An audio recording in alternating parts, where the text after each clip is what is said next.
अंकुशपुर कविराज अनंत त्रिपाठी शर्मा आयुर्वेदिक चिकित्सालय घटी अघटन।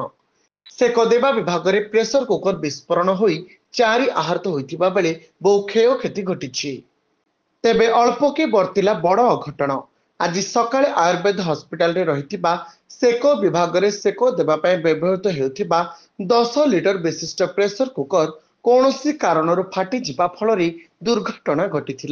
से विभाग में काम करुवा ठिका कर्मचारी सहित 2 जन रोगी एवं रोगी संपर्क गुरुतर आहत होती।